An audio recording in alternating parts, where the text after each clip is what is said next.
ಹೇಳಿದೆ ಈ ಫ್ರೆಂಡ್ಸ್ ನಿಮ್ ಖುಷಿಯಿಂದ ಕೇಕ್ ಕಟ್ ಮಾಡಿಸಿದ್ದು ದೊಡ್ಡ ನ್ಯೂಸ್ ಆಗ್ತಾ ಇದೆ ಸರ್. ಫ್ರೆಂಡ್ಸ್ ಬಂದು ನೀವು ಅವ್ರ ಖುಷಿ ಹಂಚ್ಕೊಳ್ಳೋದು ಯಾವ ವಿಷಯಕ್ಕೆ ಹೋಗ್ತಾ ಇದ್ರಿ ಹೇಳಿ, ಡೈರೆಕ್ಟ್ ಆಗಿ ಬನ್ನಿ, ಪರವಾಗಿಲ್ಲ. ನಿಮ್ಗೆ ಏನಾರು ಇದ್ರೆ ಡೈರೆಕ್ಟ್ ಆಗಿ ಕೇಳಿ, ಯಾಕಂದ್ರೆ ಇಂಡೈರೆಕ್ಟ್ ಆಗಿ ಟಾಂಟ್ ಕೊಡೋ ನಾನಲ್ಲ, ನನ್ನ ಸ್ನೇಹಿತರು ಅಲ್ಲ. ಅದು ಯಾವ್ದೋ ಒಂದು ವಾಹಿನಿ ಆ ತರ ಮಾತಾಡಿದ್ರು ಅಂತ ಮಾತ್ರಕ್ಕೆ ತಪ್ಪಾಗ್ಬಿಡುತ್ತೆ ಸರ್. ಎಲ್ಲರಿಗೂ ಇವತ್ತು ಉಪಸ್ಥಿತಿ ಇದ್ರೆ ಮಾಧ್ಯಮ ಮಿತ್ರರಿಗೆ ನಾನು ಒಂದು ಮಾತು ಹೇಳಕ್ ಇಷ್ಟಪಡ್ತೀನಿ. ನನ್ನೊಬ್ಬ ಹುಡುಗ, ನನ್ನೊಬ್ಬ ಸ್ನೇಹಿತ ಬೆಳಗ್ಗೆ ಚಿತ್ರಮಂದಿರಕ್ಕೆ ಹೋಗ್ತಾನೆ. ಹೋಗ್ಬಿಟ್ಟು ಅವ್ರು ಹೇಳ್ತಾರೆ, ಈ ಮಾತನ್ನ ಯಾಕೆ ಹೇಳ್ತಾ ಇದೀನಿ ಅಂದ್ರೆ, ನನ್ನ ಹುಡುಗ ಸರ್, ಅವನಿಗೇನಾದ್ರು ತೊಂದರೆ ಆದ್ರೆ ಫಸ್ಟ್ ಎದೆ ಕೊಟ್ಟು ಎದುರುಗಡೆ ನಿಂತ್ಕೊಳ್ಳೋದು ನಾನು, ಆಮೇಲೆ ಅವನಿಗೆ ತೊಂದರೆ ಆಗಲಿ. ಓಕೆ, ಅವನೊಂದು ಮಾತು ಹೇಳ್ತಾನೆ, ಇವತ್ತಿಂದ ಕಿಚ್ಚ ಬಾಸ್ ಅಂತ ಕರೆಯೋದು ನಿಲ್ಸಿ, ಕಿಚ್ಚ ಮಾಸ್ ಅಂತ ಕರೀರಿ ಅಂದ್ಬಿಟ್ಟು ಅದನ್ನೇ ಕೇಕ್ ಮೇಲೆ ಹಾಕೊಂಡು ಬರ್ತಾರೆ. ಅದನ್ನ ಒಂದು ವಾಹಿನಿ ಏನ್ ಮಾಡ್ತಾರೆ, ಯಾರಿಗೋ ಟಾಂಟ್ ಕೊಟ್ರ ಕಿಚ್ಚ, ಇದಾದ್ಮೇಲೆ ಏನಾಗುತ್ತೆ, ಸಪೋಸ್ ಯಾರ್ದೋ ಫ್ಯಾನ್ಸ್ಗಳು ಅವ್ರಿಗೆ ಥ್ರೆಟನ್ ಮಾಡಿ ಅವ್ರಿಗೆ ಏನಾರು ಹೆಚ್ಚು ಕಮ್ಮಿ ಮಾಡಿದ್ರು ಅನ್ಕೊಳ್ಳೋಣ, ಅದಕ್ಕೆ ನಾ ಬಿಡಲ್ಲ, ಮಾಡಿದ್ರು ಅನ್ಕೊಳ್ಳೋಣ, ಆ ವಾಹಿನಿ ಜವಾಬ್ದಾರಿ ತಗೊಂತಾರ ಸರ್. ಯಾಕಂದ್ರೆ ಫಸ್ಟ್ ಸ್ಟಾರ್ಟ್ ಮಾಡಿದವ್ರೆ. ಈ ಪರ್ಸ್ಪೆಕ್ಟಿವ್ ಇಲ್ವಲ್ಲ ಸರ್. ಇವಾಗ ಫಾರ್ ಎಕ್ಸಾಂಪಲ್ ಅವ್ರು ಯಾವ ವಾಹಿನಿಯವರು ಇದನ್ನ ಮಾಡಿದ್ರು, ಅವ್ರ ಯಜಮಾನಂಗಂತ ಅವ್ರ ಯಜಮಾನರಿಗೆ ಕರೆಯೋದು ಬಾಸ್ ಅಂತಾನೆ ಅಲ್ವಾ. ನಾನು ಹಂಗಾರೆ ಅವ್ರ ಬಾಸಿಗೆ ಹಾಕದ್ನ ಕೇಕ್ ಮೇಲೆ ಯಾರು ಸರ್? ಈಗ ನಾನು ನನ್ನ ತಂದೆ ಕರೆಯೋದು ಸರ್. ಚಿತ್ರರಂಗದಲ್ಲಿ ಯಶ್, ದರ್ಶನ್, ಧ್ರುವ, ಉಪ್ಪಿ ಸರ್, ಇನ್ನೊಬ್ಬ ಶಿವಣ್ಣ, ಪ್ರತಿಯೊಬ್ಬರು ಸರ್, ಎಲ್ಲ ಸೇರಿದ್ರೇನೆ ಒಂದು ಕನ್ನಡ ಚಿತ್ರರಂಗ ಸರ್. ಎಲ್ಲ ಸೇರಿದ್ರೇನೆ ಸರ್. ಇದೇ ಒಂದು ವಾಹಿನಿಯಲ್ಲಿ ನಾನು ಕುತ್ಕೊಂಡು ಮಾತಾಡ್ಬೇಕಾದ್ರೆ ಹೇಳಿದ್ದೆ, ಇದೇ ದರ್ಶನ್ ಅವರ ಫ್ಯಾನ್ಸ್ ಬಗ್ಗೆ ಬಂದಾಗ ನಾನೇ ಹೇಳಿದ್ದೆ, ಫ್ಯಾನ್ಸಿಗೆ ಬೈಯಕ್ಕೆ ಹೋಗ್ಬೇಡಿ, ಅವ್ರಿಗೆ ಗೊತ್ತಾಗ್ತಾ ಇಲ್ಲ ಏನ್ ಮಾಡ್ಬೇಕು ಅಂತ, ನೋವಲ್ಲಿದ್ದಾರೆ ಅವರು ಅಂತ. ಇದೇ ನಾನು ನನ್ನ ಬಾಯಾರೆ ಹೇಳಿದ್ಮೇಲೆ ನಾವ್ ಯಾಕೆ ಸರ್ ಟಾಂಟ್ ಕೊಡೋಣ? ನಾವೆಲ್ಲ ಬಹಳ ಚಿಕ್ಕವರು ಸರ್. ನಾವೆಲ್ಲ ಚಿತ್ರರಂಗನ, ಇವತ್ತು ಚಿತ್ರರಂಗ ಕೊರಗ್ತಾ ಇದೆ, ಎಂದು ನೋವಲ್ಲಿದೆ ಅಂತ ಹೇಳ್ಬೇಕಾದ್ರೆ ನಾವೆಲ್ಲ ಕಷ್ಟಪಟ್ಟು ಸಿನಿಮಾ ಉಳ್ಸಕ್ ಹೋಗೋಣ, ಈ ತರ ಪ್ರಶ್ನೆಗಳಿಗೆ ಉತ್ತರ ಕೊಟ್ಕೊಂಡು ಕೂತ್ಕೊಳ್ಳೋಣ. ಹೇಳಿ, ಯಾಕೆ ಕೊಡ್ಬೇಕು ಟಾಂಟ್? ನಾವು ಏನ್ ಸಿಗುತ್ತೆ ಇದ್ರಲ್ಲಿ ನಮ್ಗೆ? ನಾವೆಲ್ಲ ಏನ್ ಛತ್ರಪತಿಗಳ, ನಾವೇನ್ ಚಕ್ರವರ್ತಿಗಳ ಸರ್? ವಯಸ್ಸಾಗಿ ನಾವು ಹೋಗೋರೆ ಒಂದಿನ. ಬದುಕಿರ್ಬೇಕಾದ್ರೆ ಒಂದು ಸಿನಿಮಾ ನಮ್ಮ ಕೈ ಹಿಡಿದಿರ್ಬೇಕಾದ್ರೆ ಬೆಳೆಯೋಣ, ಆಸೆ ಪಡೋಣ, ಇನ್ನಷ್ಟು ಒಳ್ಳೆ ಚಿತ್ರ ಮಾಡೋಣ ಅಂತ ಇರ್ಬೇಕಾದ್ರೆ ನಿಮ್ಮಂತವ್ರು ಬಂದು ನಮ್ಮನ್ನ ಪ್ರಶಂಸಿಸಿದಾಗ ಖುಷಿ ಪಡೋಣ ಅಂತ ಹೋದ್ರೆ, ಸ್ವಲ್ಪ ರಿವೈಂಡ್ ಮಾಡಿದ್ರೆ ಆ ಹುಡುಗ ಎಲ್ಲಿ ಮಾತಾಡಿದ್ದು ಅನ್ನೋದು ಕ್ಲೀನ್ ಆಗಿ ಗೊತ್ತಾಗುತ್ತೆ ಅಲ್ವೇ? ಯಾಕೆ ಯಾರಿಗನ್ನ ಟಾಂಟ್ ಕೊಡೋಣ ಸರ್?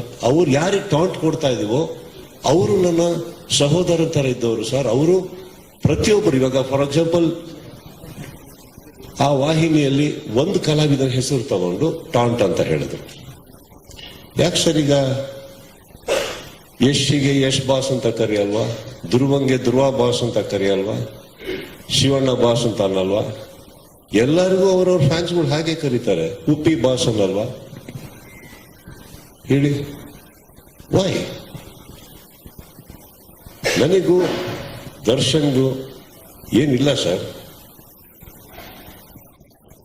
ಬಹಳ ಕಷ್ಟಪಟ್ಟು ಅವರು ಮೇಲ್ ಬಂದಿದ್ದಾರೆ, ಕಷ್ಟಪಟ್ಟು ಪ್ರತಿ ಕಲಾವಿದರು ಬಂದಿದ್ದಾರೆ.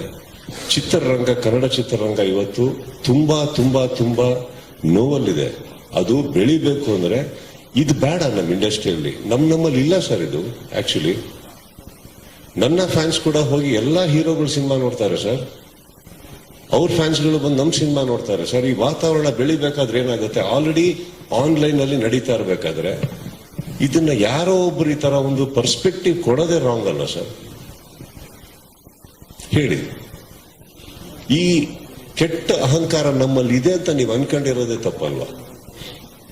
ಇದು ಯಾರಾದ್ರಾಗ್ಲಿ, ಅದು ಇವತ್ತು ನಾನು ಇದಕ್ಕೆ ಕ್ಲಾರಿಟಿ ಕೊಡ್ತಾ ಇಲ್ಲ ಸರ್. ಚಿತ್ರರಂಗ ಇವತ್ತು ಒಂದು ನಮ್ಮ ಹಿರಿಯರು ಸರ್, ಅವರ ಜವಾಬ್ದಾರಿ ಅವರ ಭುಜದ ಮೇಲೆ ತಗೊಂಡು ಚಿತ್ರರಂಗನ ಬೆಳೆಸಿ ಬೆಳೆಸಿ ಬೆಳೆಸಿ ಬೆಳೆಸಿ ಬೆಳೆಸಿ ಇವತ್ತು ನಮ್ಮ ಮಗಳ ಕೈಯಲ್ಲಿ ಕೊಟ್ಬಿಟ್ಟು ಹೋಗಿದ್ದಾರೆ. ಅದನ್ನ ನೀವು ಇನ್ನಷ್ಟು ಬೆಳೆಸಿ ಅಂತ. ನಾವಿದನ್ನ ಬೆಳೆಸಿ ನಮ್ಮ ನೆಕ್ಸ್ಟ್ ಜನರೇಷನ್ ಕೈ ಕೊಟ್ಬಿಟ್ಟು ಹೋಗ್ಬೇಕು. ತಮ್ಮಂದ್ರೆ ಇನ್ಮೇಲೆ ನೀವು ಬೆಳೆಸಿ ಅದನ್ನ ಅಂತ.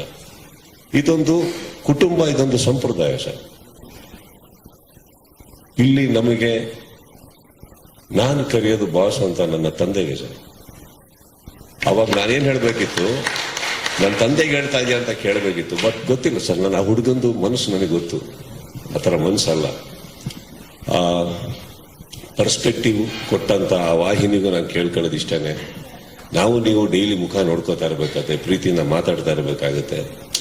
ನಿಮ್ಮಲ್ಲೂ ಆ ಭೇದ ಭಾವ ಬೇಡ, ನಮ್ಮಲ್ಲೂ ಬೇಡ ಸರ್. ತುಂಬಾ ವರ್ಷಗಳು ನಾವೆಲ್ಲ ಒಟ್ಟೊಟ್ಟಿಗೆ ಪ್ರಯಾಣ ಮಾಡ್ಕೊಂಡು ಇಲ್ಲಿವರೆಗೆ ಬಂದ್ಬಿಟ್ಟಿದ್ವಿ ಅಂದ್ಮೇಲೆ ಅಲ್ಪ ಸ್ವಲ್ಪ ನಿಮ್ ಬಗ್ಗೆ ನನಗೆ ಗೊತ್ತು, ನನ್ನ ಬಗ್ಗೆ ನಿಮಗೆ ಗೊತ್ತು, ಎಲ್ರ ಬಗ್ಗೆನೂ ಗೊತ್ತಿರ್ಬೇಕಾದ್ರೆ I think these are all very petty things we should let go. Kannada ಚಿತ್ರರಂಗ ಮುಖ್ಯನಾ ಅಥವಾ ಇದ್ರಲ್ಲಿ ನೀನಾ ನಾನ ಅನ್ನೋದು ಮುಖ್ಯನಾ ಸರ್? ಇದು ಯಾವುದು ಮುಖ್ಯ ಅಲ್ಲ. Thank you. ಅಗೇನ್ ಇದಕ್ಕೆ ಉತ್ತರ ಕೊಟ್ಟನಲ್ಲ ಸರ್. ಇದೇನಕ್ಕೆ ಕೊಟ್ಟೆ ಅಂದ್ರೆ ನನಗೆ ಗೊತ್ತು ಈ ವೇದಿಕೆ ಮೇಲೆ ನೆಸೆಸಿಟಿ ಇಲ್ಲ, ಬಟ್ ಏನಕ್ಕಂದ್ರೆ ಒಂದು ಕ್ಲಾರಿಟಿ ಮಾಡೋಣ ಸರ್. We should clear. ಆ ಪರ್ಸ್ಪೆಕ್ಟಿವ್ ಕೊಟ್ಟಂತ ವ್ಯಕ್ತಿನೂ ಇದೆ, ರೂಮಲ್ಲಿ ಇದ್ದಾರೆ. ಆ ಧ್ವನಿ ಇನ್ನೂ ಕೇಳಿಸ್ತಾನೆ ಇದೆ ನನಗೆ. ಟಾಂಟ್ ಕೊಟ್ರ ಸುದೀಪ್, ಟಾಂಟ್ ಕೊಟ್ರ ಸುದೀಪ್ ಅಂತ. ನಿಮ್ಮ ಧ್ವನಿ ಬಹಳ ಸುಂದರವಾಗಿದೆಯಮ್ಮ. ಒಂದು 4 ಜನಕ್ಕೆ ಒಳ್ಳೇದಾದಂಗೆ ಮಾತಾಡಿ.